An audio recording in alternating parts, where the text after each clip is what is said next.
Ladies and gentleman, ಬೆಳಗಾವಿಯಲ್ಲಿ RBI rules ಅನ್ನ ಪಾಲಿಸದೆ ಅಧಿಕೃತ ಬಡ್ಡಿ ವ್ಯವಹಾರ ಮಾಡಿದಂತಹ ಉದ್ಯಮಿ ಶಿವ ಅಸೋಸಿಯೇಟ್ನ ಮಾಲೀಕರಾದ ಶಿವ ನೀಲಣ್ಣನವರನ್ನ ಹೂಡಿಕೆ ವಂಚನೆ ಆರೋಪದ ಮೇಲೆ ರಾತ್ರೋರಾತ್ರಿ ಅರೆಸ್ಟ್ ಮಾಡಲಾಗಿದೆ. ಅಕ್ಯುಮನ್ ಆಪ್ ಮೂಲಕ ಹೆಚ್ಚು ಬಡ್ಡಿಯನ್ನ ನೀಡೋದಾಗಿ ಆಮಿಷವೊಡ್ಡಿ ಸಾರ್ವಜನಿಕರಿಂದ ಸಾವಿರಾರು ಕೋಟಿ ರೂಪಾಯಿಯನ್ನ ಸಂಗ್ರಹಿಸಿ ವಂಚನೆಯನ್ನ ಮಾಡಿದ್ದಾರೆ ಅನ್ನುವಂತಹ ಆರೋಪ ಕೇಳಿಬರ್ತಾ ಇದೆ. ಹಾಗೆ ಇನ್ನು ಯಾವ್ಯಾವ ಆರೋಪಗಳು ಇದೆ ಅನ್ನುವಂತಹದನ್ನ ನೋಡ್ತಾ ಹೋಗೋಣ. ಇದ್ರ ಬಗ್ಗೆ ಕಂಪ್ಲೀಟ್ ರಿಪೋರ್ಟ್ ಏನಿದೆ ಅನ್ನುವಂಥದ್ದನ್ನ ನೋಡ್ತಾ ಹೋಗೋಣ. ವೀಕ್ಷಕರೇ, ನೆಲ ಜಲ ಭಾಷೆಗಾಗಿ ಪ್ರಾಮಾಣಿಕ ಪತ್ರಿಕೋದ್ಯಮ ನೀವು ನೋಡ್ತಾ ಇದ್ದೀರಾ ಫೋಕಸ್ ಟಿವಿ. ನಾನು ನಿಶ್ಚಿತ.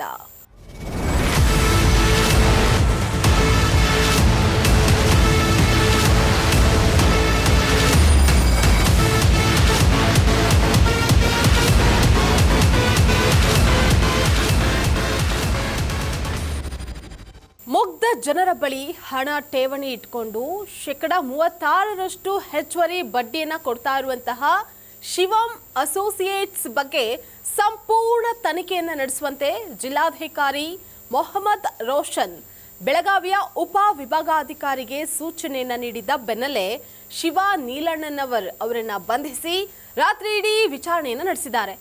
ಇನ್ನು ಈ ವಿಚಾರಕ್ಕೆ ಸಂಬಂಧಪಟ್ಟಂತೆ ಬೆಳಗಾವಿಯ ಶಿವಬಸವ ನಗರದಲ್ಲಿರುವಂತಹ ಕಚೇರಿಗಳ ಮೇಲೆ ದಾಳಿ ನಡೆಸಿ ಮಹತ್ವದ ದಾಖಲಾತಿಗಳನ್ನು ವಶಪಡಿಸಿಕೊಂಡು ಬಳಿಕ ಆರೋಪಿಯನ್ನ ಮಾಳಮಾರುತಿ ಪೊಲೀಸ್ ಠಾಣಾ ವ್ಯಾಪ್ತಿಗೆ ಸ್ಥಳಾಂತರಿಸಿ ತೀವ್ರ ವಿಚಾರಣೆಯನ್ನು ಸಹ ನಡೆಸಲಾಗ್ತಾ ಇದೆ.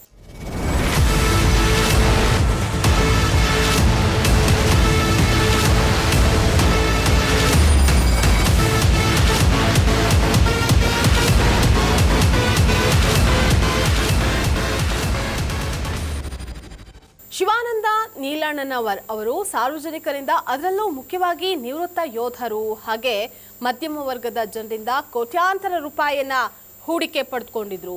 ಹೂಡಿಕೆ ಮಾಡಿದ ಹಣಕ್ಕೆ ಅತಿ ಹೆಚ್ಚು ಬಡ್ಡಿ ಅಥವಾ ಲಾಭಾಂಶವನ್ನ ನೀಡೋದಾಗಿ ಆಸೆ ತೋರಿಸಿ ಸುಮಾರು 4,500 ಕೋಟಿ ರೂಪಾಯಿಗಳಿಗೂ ಅಧಿಕ ಮೊತ್ತದ ಹಣಕಾಸು ವಂಚನೆಯನ್ನು ಎಸಗಿದ್ದಾರೆ ಅನ್ನುವಂತಹ ಗಂಭೀರ ಆರೋಪ ಇವ್ರ ಮೇಲಿದೆ. ಇವರ ಸಂಸ್ಥೆಯ ವಿರುದ್ಧ ಸಾರ್ವಜನಿಕರಿಂದ ವ್ಯಾಪಕ ದೂರುಗಳು ಬಂದಂತಹ ಹಿನ್ನೆಲೆಯಲ್ಲಿ ಪರಿಗಣನೆಗೆ ತೆಗೆದುಕೊಂಡಂತಹ ಬೆಳಗಾವಿಯ ಜಿಲ್ಲಾಧಿಕಾರಿ ಮೊಹಮ್ಮದ್ ರೋಷನ್ ಹಾಗೆ ಸಹಾಯಕ ಕಮಿಷನರ್ ಶ್ರವಣ್ ನಾಯಕ್ ಅವರ ನೇತೃತ್ವದಲ್ಲಿ ತಂಡವನ್ನು ರಚನೆ ಮಾಡಿ ದಾಳಿ ನಡೆಸಿ ಮಾಹಿತಿಗಳನ್ನು ಕಲೆ ಹಾಕ್ತಾ ಇದ್ದಾರೆ.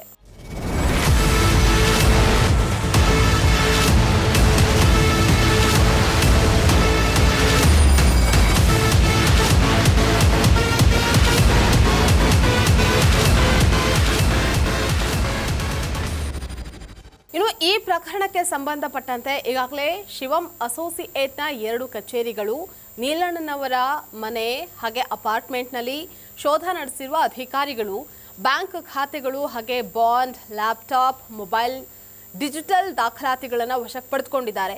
ಸುಮಾರು 45,000ಕ್ಕೂ ಹೆಚ್ಚು ಜನರು ಈ ಸಂಸ್ಥೆಯಲ್ಲಿ ಹೂಡಿಕೆಯನ್ನು ಮಾಡಿರಬಹುದು ಅಂತ ಪ್ರಾಥಮಿಕ ತನಿಖೆಯಿಂದ ತಿಳಿದು ಬಂದಿದೆ.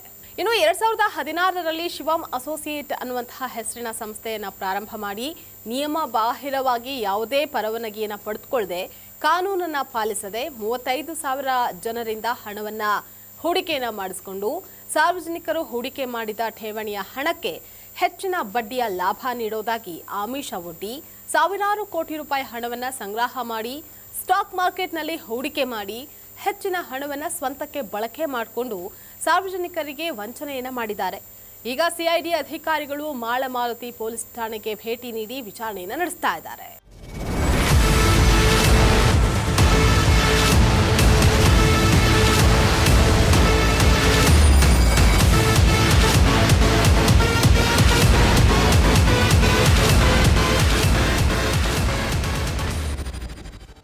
ಪ್ರಾಥಮಿಕ ತನಿಖೆಯಲ್ಲಿ ಸುಮಾರು 45,000 ಜನರಿಂದ ಸಾವಿರಾರು ಕೋಟಿ ಹಣವನ್ನು ಸಂಗ್ರಹಿಸಿರುವಂತಹ ಮಾಹಿತಿ ಅಧಿಕಾರಿಗಳಿಗೆ ಲಭ್ಯವಾಗಿದ್ದು, ಯಾವುದೇ ನಿಯಮಗಳ ಪಾಲನೆ ಮಾಡದೆ ಹೂಡಿಕೆದಾರರಿಗೆ ಹೆಚ್ಚಿನ ಲಾಭದ ಆಮಿಷ ಒಡ್ಡಿ ಬರೋಬ್ಬರಿ 4,500 ಕೋಟಿ ರೂಪಾಯಿ ಸಂಗ್ರಹಿಸಲಾಗಿದೆ ಎನ್ನಲಾಗಿದೆ.